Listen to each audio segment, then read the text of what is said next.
कमबख्त जिंदगी भी कभी कभी ऐसे मोड़ पर ले आती है, ऐसे हालातों से सामना कराती है जिसकी कल्पना भी नहीं कर सकते।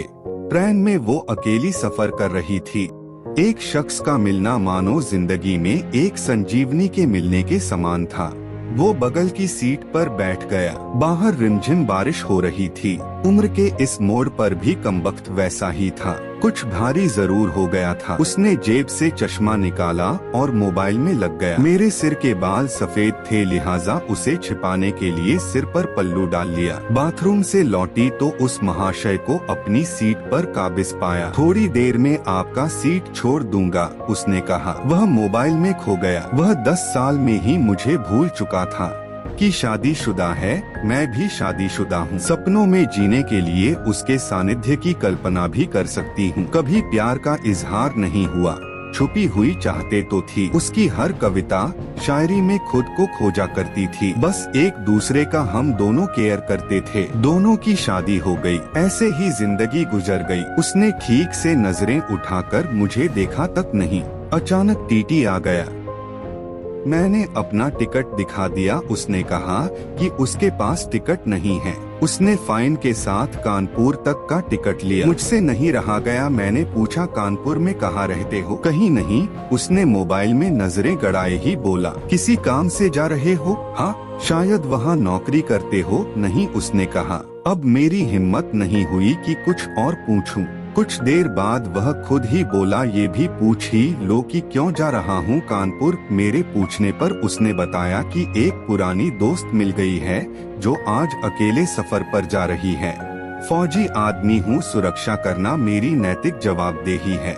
बस उसे ही कानपुर तक छोड़ने जा रहा हूँ। कहाँ है तुम्हारा दोस्त? मैंने उतावलेपन में पूछा। यही मेरे पास बैठी है ना। अब समझ में आया कि क्यों उसने टिकट नहीं लिया। वह सिर्फ मेरे लिए दिल्ली से कानपुर तक का सफर कर रहा था। आंखों में आंसू आ गए। तुम मर्द हो ना, नहीं समझ सकते कि रो क्यों रही हूँ?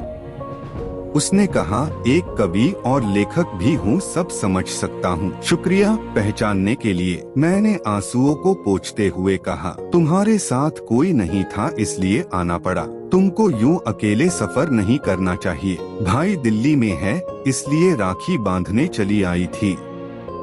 ऐसे भाइयों को राखी बांधने गई थी जिसे यह भी फिक्र नहीं कि उसकी बहन इतना लंबा सफर अकेली कैसे करेगी। भाई शादी के बाद भाई जैसा रहे ही नहीं। स्नेह का बंधन कब का टूट चुका।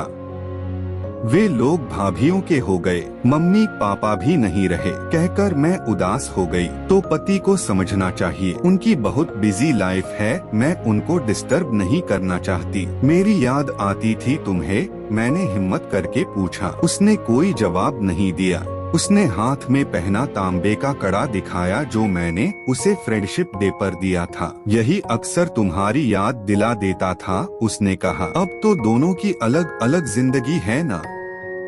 मैंने डरते हुए कहा, तुम्हें छू लूं? पाप नहीं लगेगा, उसने कहा। नहीं। फिर कानपुर तक उसका हाथ पकड़े बैठी रही। कानपुर पहुंची वह मुझे घर छोड़कर चला गया। उसके बाद कोई बात नहीं हुई क्योंकि हमने एक दूसरे का नंबर तक नहीं लिया था। एक अजीब था यह रिश्ता।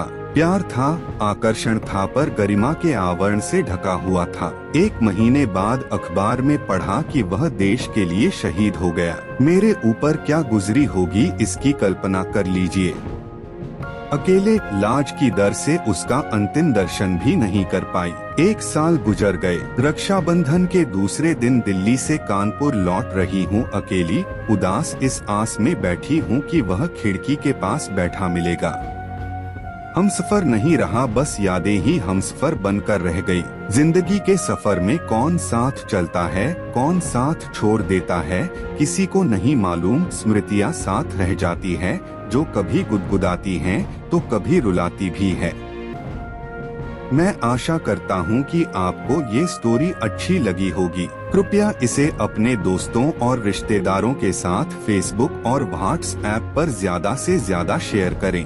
धन्यवाद। ऐसी ही और कहानियों के लिए attention real story YouTube channel पर घंटी का चिन्ह दबाकर सब्सक्राइब करें।